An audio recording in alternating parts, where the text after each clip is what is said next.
Hello everyone and welcome to our new series, Shusaku Game Reviews. In this series we're going to be going over Shusaku games and talking about what we can learn from them. And this series is also a thank you or reward for all my patrons that support me on Patreon. Thanks so much. Without you guys, I would not be able to continue to do what I do and make these videos. So this entire series is a dedication to all my patrons who support me on Patreon. For all of you who do not and would like to, please go to patreon.com/Clossi, and the link is in the description below. All right, so first, let's talk about what this series is and what we're going to be doing in it. Basically, we're going to be looking at Shusaku's Castle games, and we're starting at Castle Game 9, and we're going to go to Castle Game 19. So the Castle games, for those of you who don't know, are very, very old games that were played in Japan a long time ago. They were played in front of the shogunate, I believe, or the I think the shogunate's like equivalent to a king or leader or some basically a leader of some sort in that time. I'm not sure how to translate shogunate. But basically a ruler in that time period. And the castle games were played in the castle in front of the shogunate. And Shusaku is famous for his 19 castle games, where he won 19 castle games straight. And this is a very, very, very well known feat and very hard feat to do. In addition to that, Shusaku is known as one of the Go Saints of our Go history. Go Seigen may be another one others are familiar with. Basically, a Go Saint is someone who had a very big impact on the Go world or is someone who was so strong in their time that no one else could beat them. And Shusaku was one of those players. In his time period, he was pretty much the strongest player, and almost no one could even beat him. And the very few that could did it rarely. Shusaku, at the later half of his career, actually was forced to take white in most of his games because he was constantly winning. And Shusaku is also known for his very famous phrase when someone asked how he did in his game, he simply replied, "I was black," because he was so strong with black at the time that he was practically undefeated if he had black. And the reason for that is back then there was actually no Komi, and Shusaku had a very strong and solid style and almost never lost with black because he would constantly have a very strong and solid position, and his opponents wouldn't be able to do anything to him. All right, that is another note, though, that there is no Komi in these games because Komi did not exist yet in this time period. Shusaku is a famous player. If you don't know him, look him up, look up his history, look up a little bit about him. It's good Go history. And for those of you who do know, we're going to see what we can learn from his games as amateur players and what we can apply to them. Now, I would like to note this series is targeted for beginners and Q players. Basically, it is to be in addition to the Clossi approach and how we can learn from this and apply it to what we already know, which is hopefully the Clossi approach for those of you who know it. And if you don't, please see my website. It's kind of a how-to guide to play for Qs. This series will not be targeted at Dawn players, and we will not be going super in-depth with a lot of things. We're going to be brushing over obvious topics or simple topics and seeing what we can learn from it. We're not going to do any deep reading or any gigantic variations, and we're not going to be analyzing the pro games in depth. We are just going to be learning what we can learn from it as amateur players who are not quite strong enough to fully understand the game but would like to improve and look at pro games and learn something from pro games. All right, with that in mind, let's go ahead and look at this game. This is 100 moves, but the moves did go to 121. I won't tell you who won, but you probably have a good idea considering it's Castle Game 9 of Shusaku's game reviews. In this game, Shusaku is black and his opponent is Sakaguchi Sentoku, who is white, and they are both 7-dan playing this castle game. All right, so back then, let's go ahead and point out something. Back then, it was not common to play star points, so you will probably not see many star points, and if you do, it's actually very rare for this time period. It was considered star points were considered a not so good move due to the fact that it didn't get much territory because of the 3-3 invasion. Influence was not as popular in this day, or large scale influence like playing a gigantic Moyo strategies like the 4-4 or Sanrensei or things like that.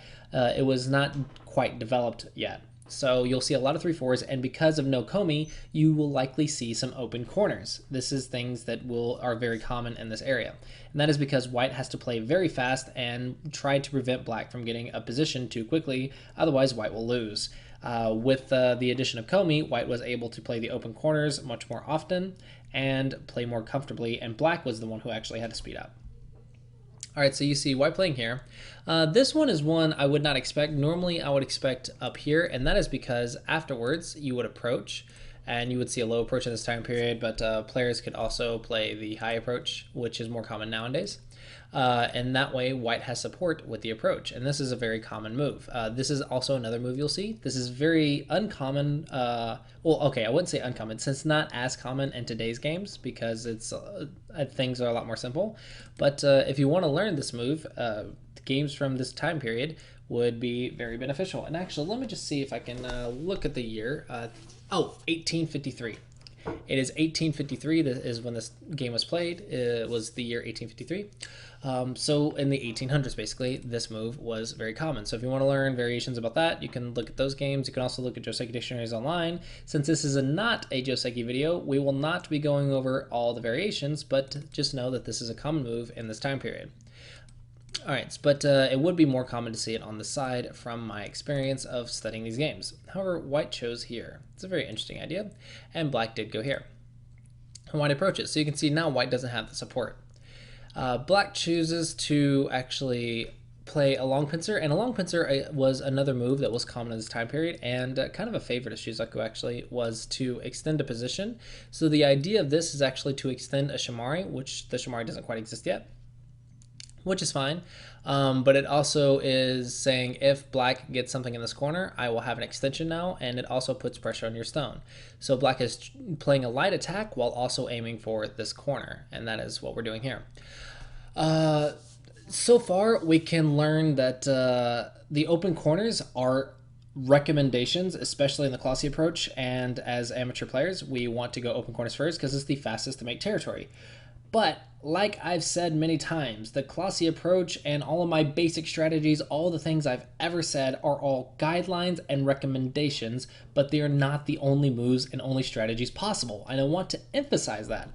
My goal is to give you guys a lot of basics and build up your foundation in order to have a strong foundation to expand off of when you get to Dawn level and when you start hopefully getting trained by pros or later down your Go career, you'll have a strong foundation to work with, and you can expand off that and find exceptions or new styles or new types of ideas to try, but normally they'll branch off of those basic ideas, corner, side, center, blah, blah, blah. So this is probably one of those moves or ideas that you might try in the future and say, I'm going to aim at the open corner, but I'm going to attack my opponent first. This is something you can try. I wouldn't recommend it to beginners because you want to learn the basics first, but after you learn the basics, you can try things like this. And that is something you can learn from here, is that this move is possible, and you want to see how the pros do it or how Shusaku does it or handles it, and see if you can try that in your games. It might be fun to try. However, if you are studying the basics, I wouldn't recommend moves like these. Just know they're possible, and then you can try them after you master the basics. All right, now this move. This move leads into what is called the taisha. The taisha is one of the most complicated Josekis on the planet. It is the Joseki known for 1,000 variations, and there is quite literally 1,000 variations possible from this move. We are not going to go over that for obvious reasons.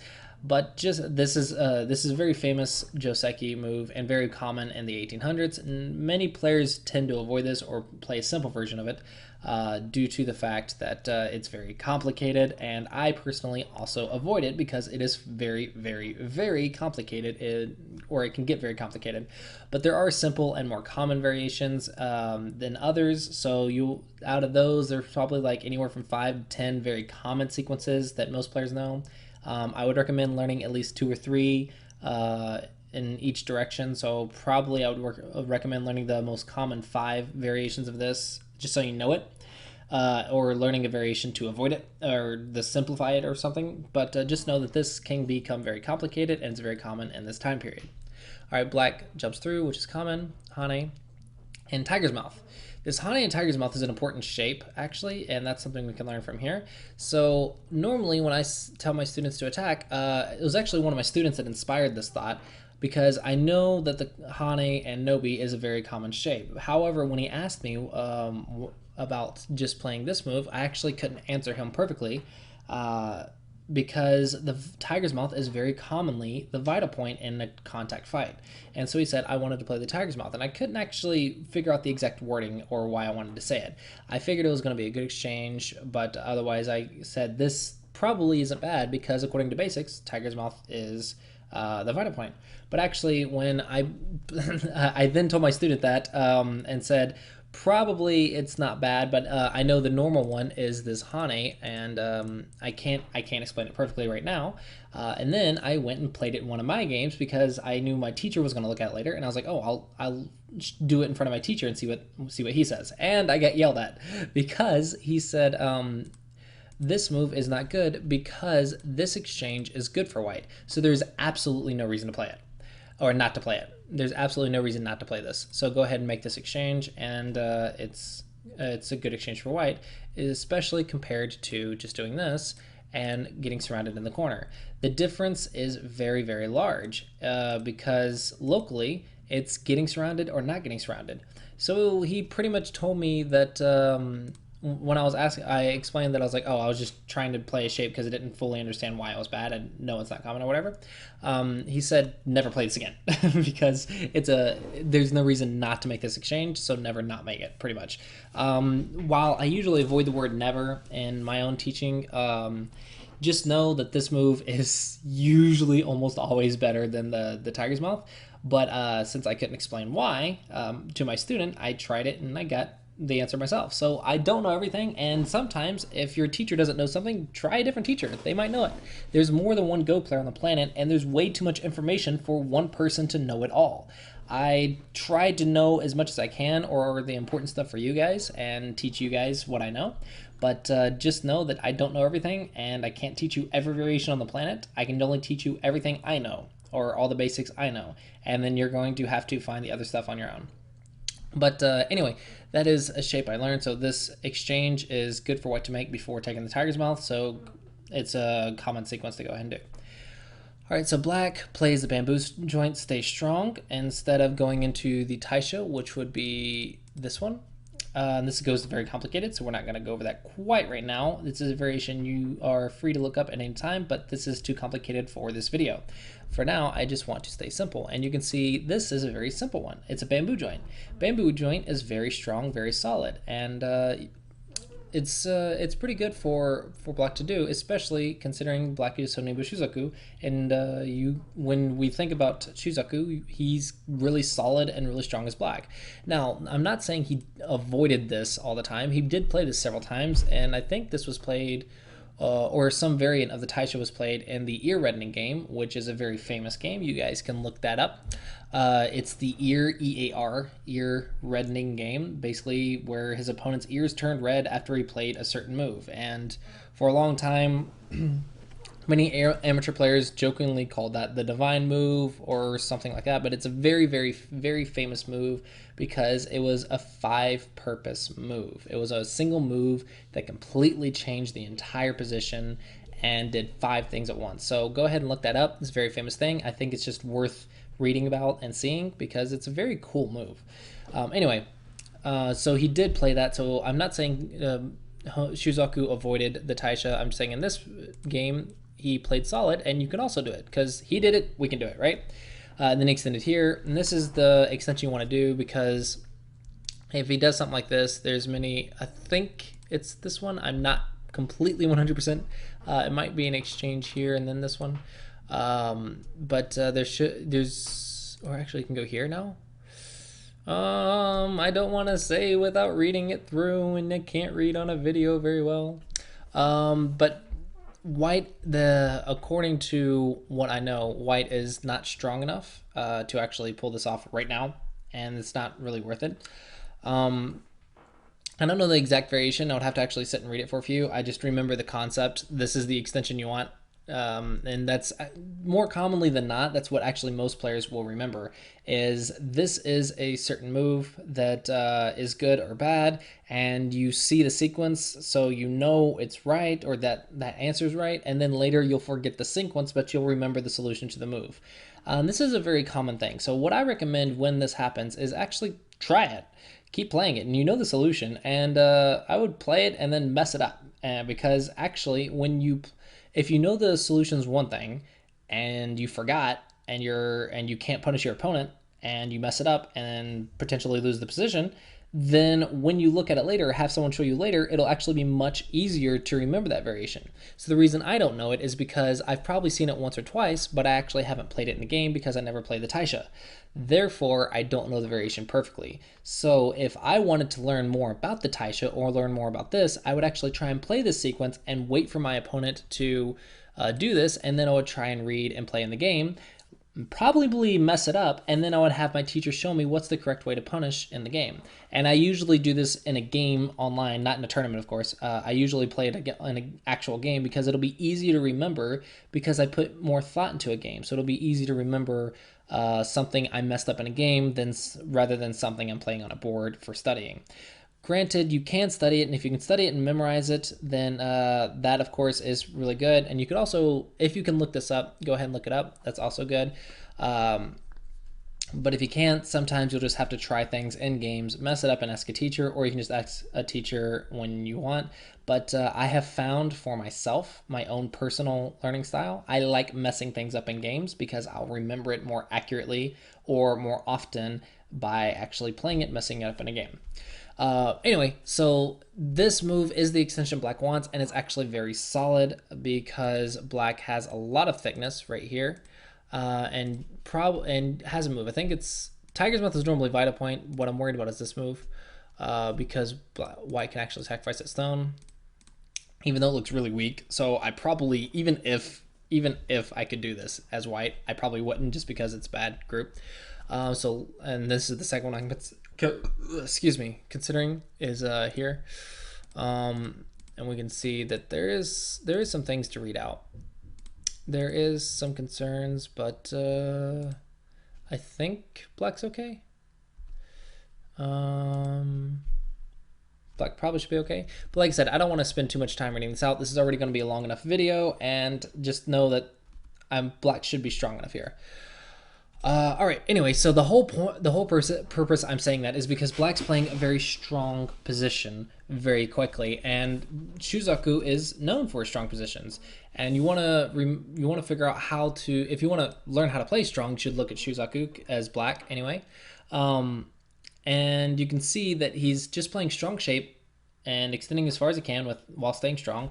If you wanted to be fancy, he could probably go here or even here and fight with this group. Like, probably you could come up with some type of way to fight if White tried to come in. But no, he's just extending and playing solid, and that's okay.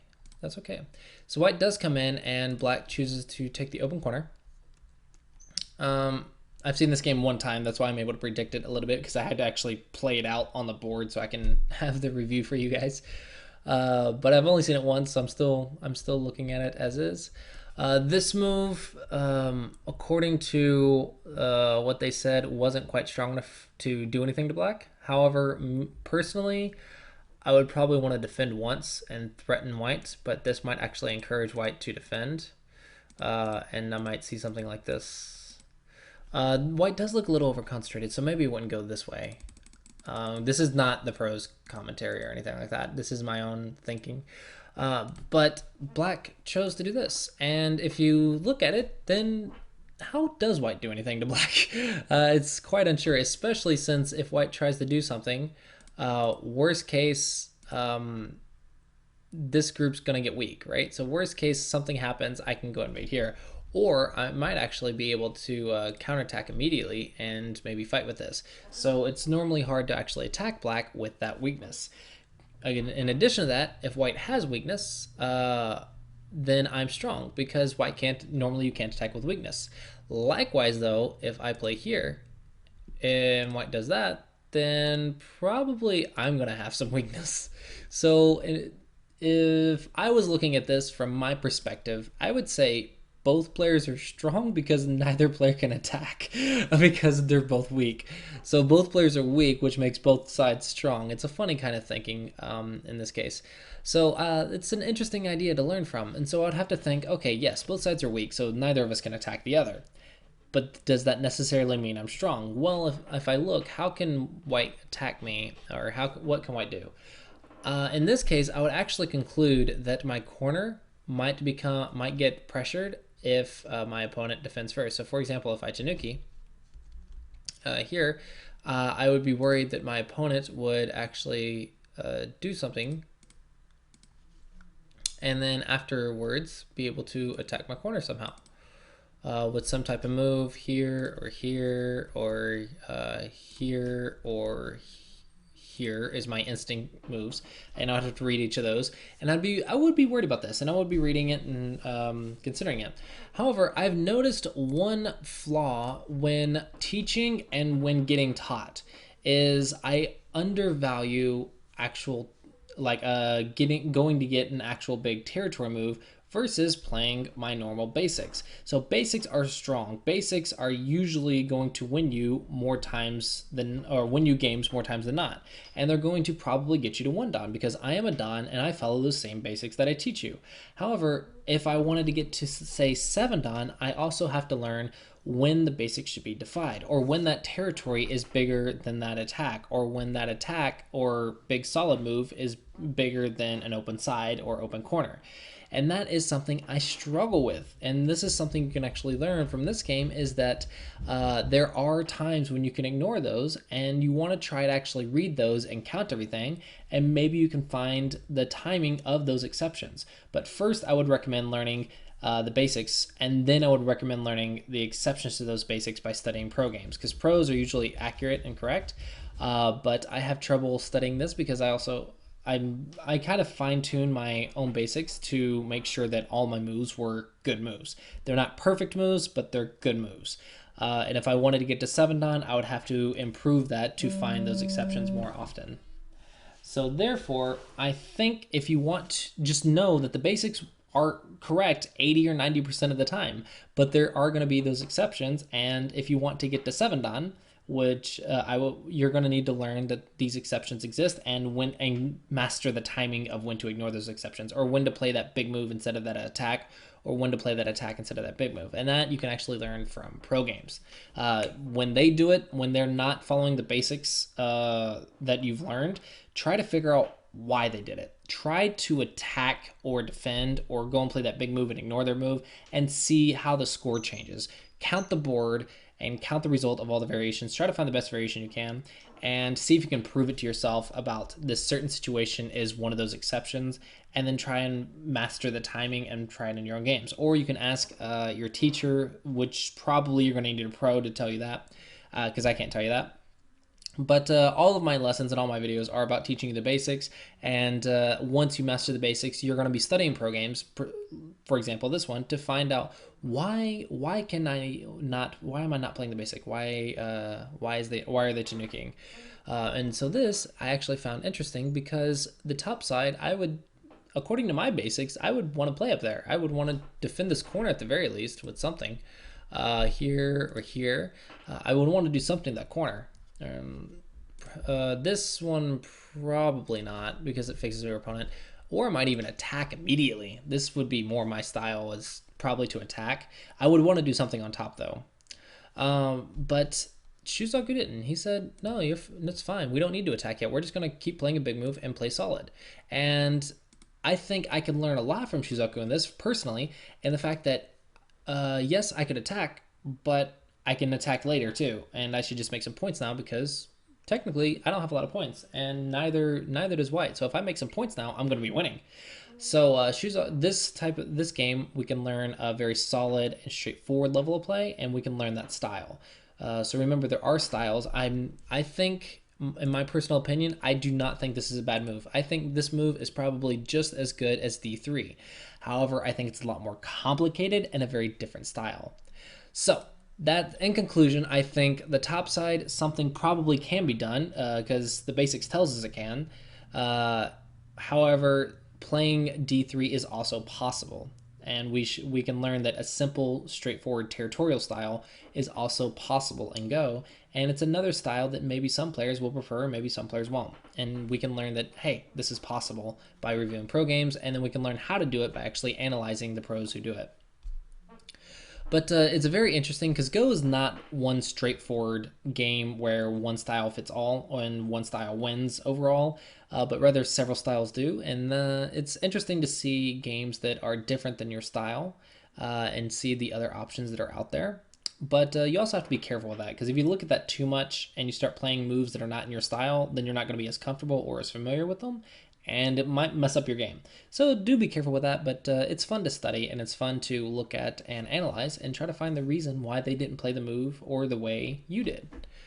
All right, so we played this one. So double Shamari almost immediately, I would think somewhere on the bottom like K3, which he does. He played L3, which is interesting, but I think this is just to reduce white's Shamari a little bit more than normal. But pretty much the double Shamari, the extension's very, very large, like huge. So almost immediately do it. It's kind of like invading the 3-3 on the double wing almost immediately.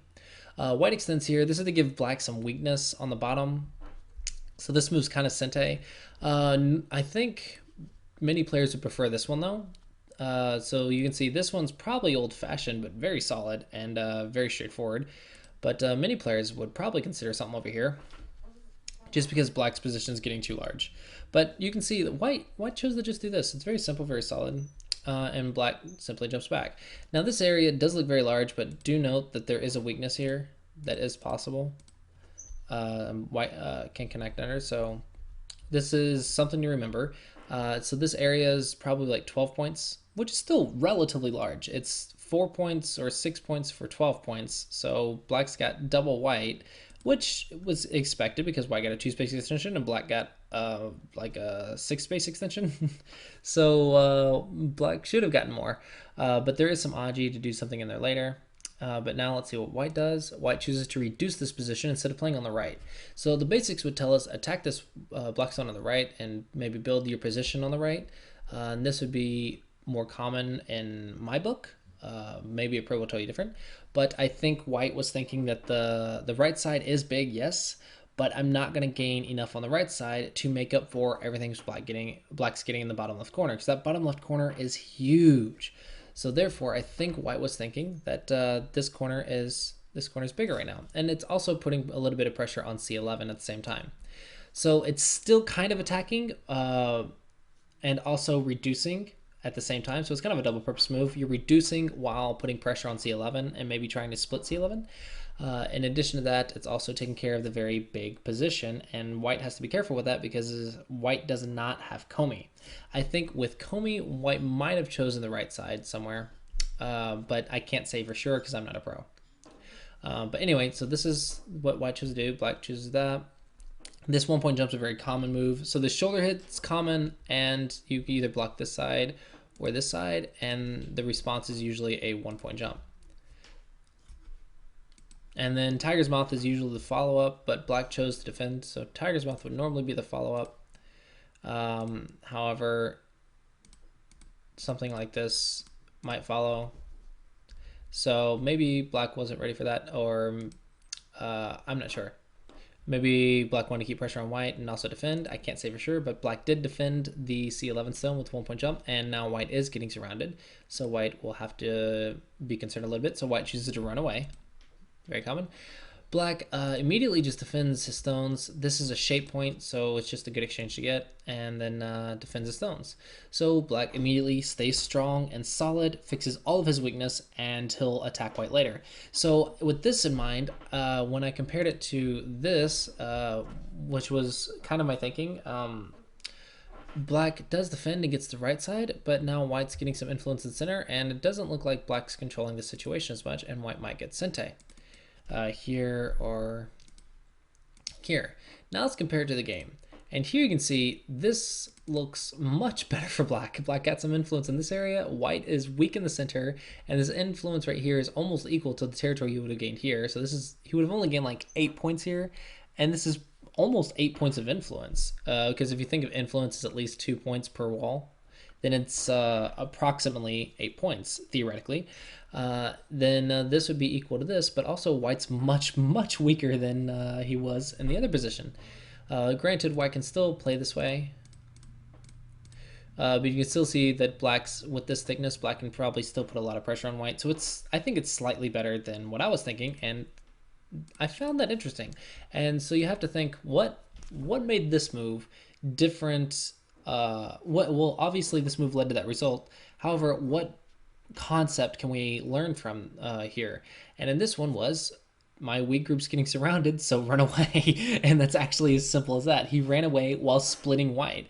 So just defending. So if I just defend, maybe my opponent does this with some type of move or something. And yes, black might get some points, but I get it weak. So probably I don't want to do that. But even if white did this, let's say even if white did this, I'm only defending. That's all I'm doing. I'm not actually surrounding. So this is kind of a double purpose move. It says I'm going to defend by running away, and I'm splitting white and attacking white. So it does both of those things at once. And that's why I think this move's better, is because my thinking was I want to defend that weak stone and take the tiger's mouth, which is the vital point, and get the points on the side. So I was only thinking one thing, which was defensive thoughts. And this is defensive and attacking thoughts. So you can learn to combine steps by looking. This one kind of tells us that, hey, we should combine steps here. All right, so let's look a little bit more. That was a common exchange. Now we get to the tiger's mouth. So white's starting to make shape. Black defends to prevent that e4 move. White makes shape, and black gets the bottom points in a very solid way, while also keeping pressure on white, because this also kind of peeps the elephant eye, pretty much, where this vital point. So for example, later white or black might play here. Locally anyway. Of course, you might want to attack the whole group, not just part of the group, but I'm saying this move defends the bottom points on the 5th line, which is very nice, and it also peeps that little elephant's eye. So it's very nice. White does defend that immediately. Black peeps the eye shape, making sure it doesn't live too easily. White runs away. So normally, actually, this move I find strange, but actually thought about it for a second, and this move does look like it's trying to take eyes before surrounding. So normally surrounding should be more important, right? Something like this seems like the vital point and seems like a big move. However, this was a thing. This was a thing. So black's defending his weakness again. Black sees his weakness, and he's actually defending it first while taking white's eye space. So with this in mind, now I've found 2 moves that defended while also attacking. This means that we can actually learn from this a very common concept that we actually don't think about a lot, which is counterattacking. We want to defend ourselves while also keeping in mind that our opponent's weak. So we try to defend ourselves in a way that also kind of puts pressure on our opponent, or makes our opponent uncomfortable. So we defend while putting pressure on our opponent, or defend while attacking, or basically counterattacking as a good defense. So the best defense is an attack. Pretty much the same principle. Just make sure you don't try to attack with a move that doesn't defend you, because you're still technically defending. So black's actually defending his weakness while also putting pressure on white. And you may notice that there is still some weakness here. So locally there is still some weakness with this cut, but black can just simply sacrifice 1 stone. It's not that important, and still split white, so it's okay. The important stones are safe. All right, so white does defend by running away, and black now gets to the right side. So black is solid, he stops attacking and just gets to the right side. So actually, if you think about it, black hasn't actually attacked a single time this game. He's only defended, and sometimes he'll defend while attacking, but it's still a defense technically, right? So he only plays big moves and defensive moves. So far, I haven't seen him attack a single thing. And I found that interesting. Attacking is my favorite part of the game, but it's also probably led to many of my weaknesses, which is I sometimes don't have points against stronger players. Those stronger players can thwart my attacks or defend properly, and they'll have more points than me.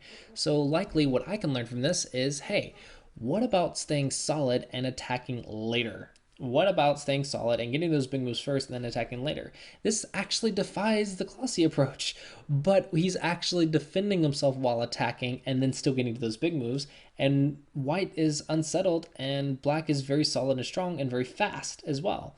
So it's very happy balance for black. So if I tried to apply this and I said let's not attack, and only got to the big moves and got to and defend and only attacked while defending, then perhaps I could find myself doing interestingly well. Sorry, but at some point you will have to attack. But black did kind of put pressure on white while defending, so he kind of just said, I'm gonna ignore this weakness and go get this big move. And when white goes to attack that weakness, black defends while attacking white and gets sent and gets the next big move. So it's a very interesting strategy there, and that might be an interesting style to try and experiment with.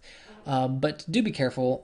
While I say this is an interesting style to play or interesting and an interesting idea or interesting strategy, do be careful to still remember the basics, because if you mess up your basics and mess up your style too much, then it might throw off your game to have a very difficult, or throw off your game so much that it might be difficult to repair it or difficult to get back on track. Now, we are seeing black ignore weakness quite often, which is very different than what today's style is. Today's style is to attack every weakness on the board, but it's an interesting contrast, and I think we can learn from it. And the fact that we can learn to stay solid and strong and try and play big moves faster. But and if we wanted to learn how to attack, we could review Korean, like 21st century Korean games, and we can learn how to attack. But Shusaku shows us another way to play and another soft and easy way to play, and some players may prefer that. But yeah, it's a very interesting style, an interesting thought. So white does do this, and black defends. White says that that's too small right now, so he's going to go up here and start trying to defend that weakness while putting pressure on black. So you can see that black does defend very simply, and white now gets strength to defend O17 or N17. Sorry, that split move right here. White's trying to get stones around to make the split less effective, so he's trying to defend while counterattacking as well.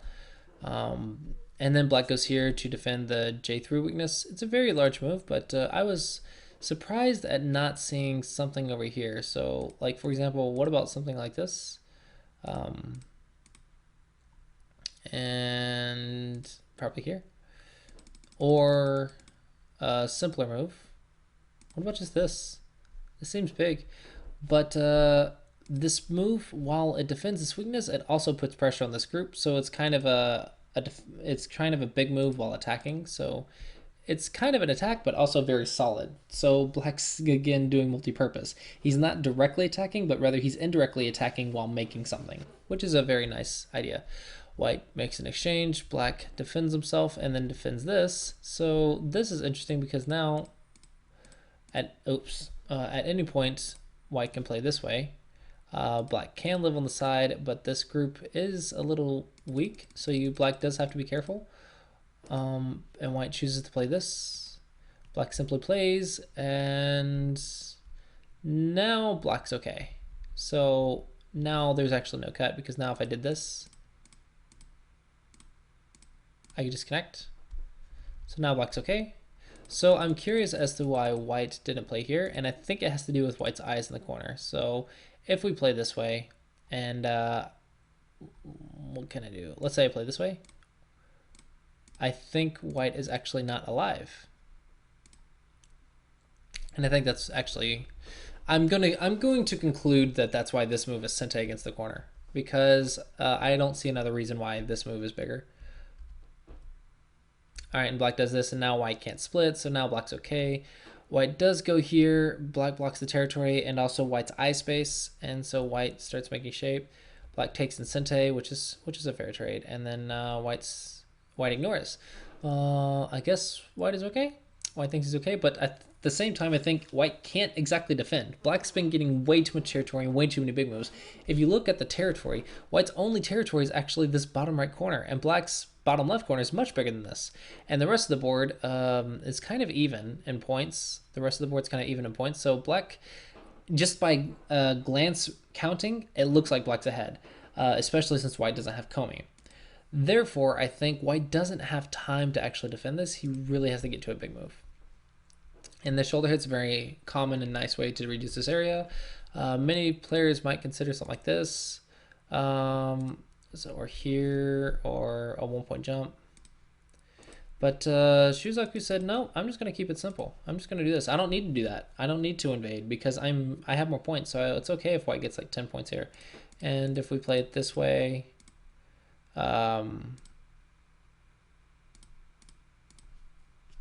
actually maybe here. I think black's influence will be well worth the points here. And I think white didn't gain very much. Therefore, I think white will probably do something different. White played here. Oh, black jumps. Oh, I just explained this and I did it anyway. But yeah, it's normally jump. And then white splits. Same thing black did. So I guess this is a common shape. So here's another tip for you guys. If you see a move repeat or some type of shape or pattern repeat in pro games, it probably means it's a very common shape and pattern and you should remember it. So take special note of the shapes and patterns that repeat. So in this case, instead of the tiger's mouth, white jumped. And I think it's because this stone's weak again. So if this stone's weak, perhaps jumping to surround this group while defending is more common than actually putting the tiger's mouth. This might be a common shape. So normally I would say tiger's mouth is vital point. Therefore, now that I know this, I will say this move is also an option in my head, and I'll still consider both and try to figure out on my own which one's bigger. I might ask a teacher and try to figure out which boards does this apply and which boards does it not. And that's stuff you can learn. All right, so black does defend in a very nice way. He defends while counterattacking again, very nicely. This is an important move for eyes. Now black defended this group in Sente, kind of defended the right group in Sente, and now he defends the corner in a very strong shape. White surrounds some influence, and black unsettles. White makes some exchanges and then splits to attack. But black's so solid everywhere on the board, so all black has to worry about is these two stones. So it shouldn't be too hard to defend these two stones. And you see here that actually black defends very nicely. White plays and white splits. Very nice splitting move. And then black simply runs away. White takes the tiger's mouth and also makes sure that the three stones are strong. Jumps. Defends for some center, and I think this move was a little bit strange, but I'm pretty confident it's because of weakness. White thought he needed it because of all the weakness in the local area. This video is running long, so I won't talk too much about this move. Black defends his shape here, white and threatens to cut off these two stones. So for example, if white simply plays something here, these stones may get cut off in the future with some type of move. Or some type of sequence, or perhaps something along these lines. So it is possible to cut those two stones off, and that's why this move is necessary. And the reason I know that is because this move looks strange, so why did I do it? Well, then I'll think about what does it do? Well, it connects white back. Therefore, white was probably worried about getting cut off. And that's another thing. So another tip you guys can think, if there's a move that's strange or is unexpected, try to think about what it does. And likely, whatever it does is the reason why it was played, is because he was worried about his opponent doing the other thing. So, for example, if I'm connecting, then he was probably worried about his opponent cutting him off. Therefore, if it's connection move, then probably he was defending a cut or some aji or some type of weakness. If it's a big move, probably he was concerned or thought it was good enough timing to go get that big move and the rest of the board wasn't big enough, or he was worried about his opponent getting that big move. So that's some things you can learn just by thinking. If it's the move that you're not expecting, try to figure out what it does, and then, or think about what it does, and then that might be, you might answer your own question of why was this move played. Jumps with the weak group, very common. I think this is a splitting move. This is just a reduction while making shape in Sente. Eyes, and shape to get to defend his group while making some points in the center and attacking. So this one's actually quite big. So it helps the black group right here from afar. It takes white's eyes and also surrounds white and also threatens some points here in the future. So it's a very, very nice move actually. So I think Yeah, so this will be the end of the 100 moves because I'm only going to 100 moves in these games because I think 100's good enough and the video is already quite long. So White does defend, and White, I think, pretty sure White should live. If he doesn't, then it's game over. But it only lasts 21 moves. I don't want to look if White died or not because that's not really important. That's what we want to learn is basically something from Black. And this move, I think, is this is probably the last major concept I would like to learn from this game or like to point out in this game, in that this move and several other moves show us that having our moves do multiple things or answer multiple questions at once is very very powerful. So yes, I know that defending my group is just a 1 point jump. This the basics tell me this, and yes, I know that surrounding my opponent is a very strong or good attacking move. I know this because the basics tell us.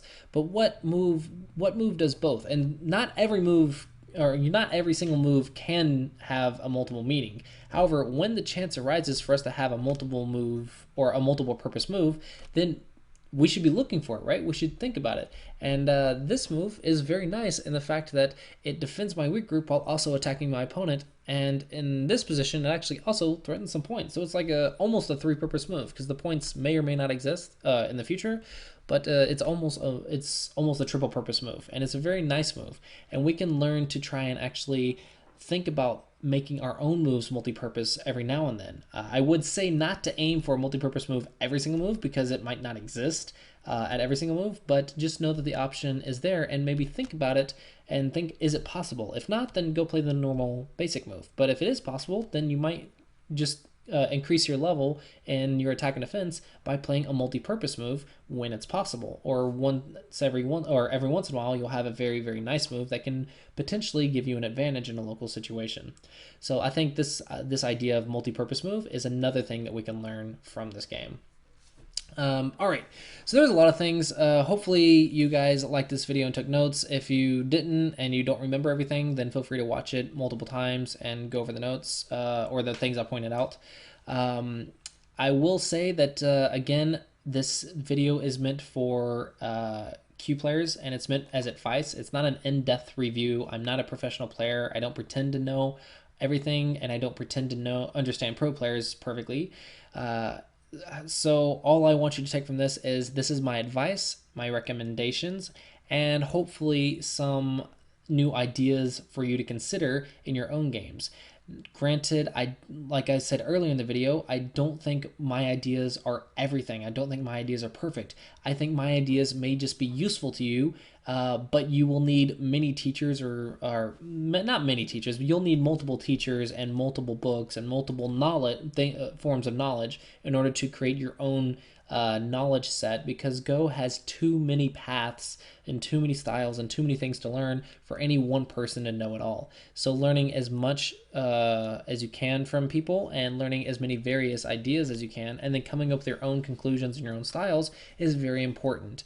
And I think learning from pros is a very good way to learn, is because pro players, you'll know their moves and ideas are correct because they're pros.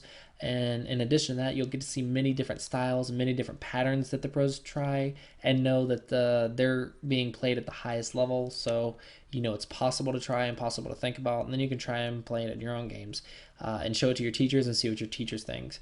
But for me, for my students, I always tell them stick to the basics until they're done, because my whole goal is to get them to dawn as fast as possible.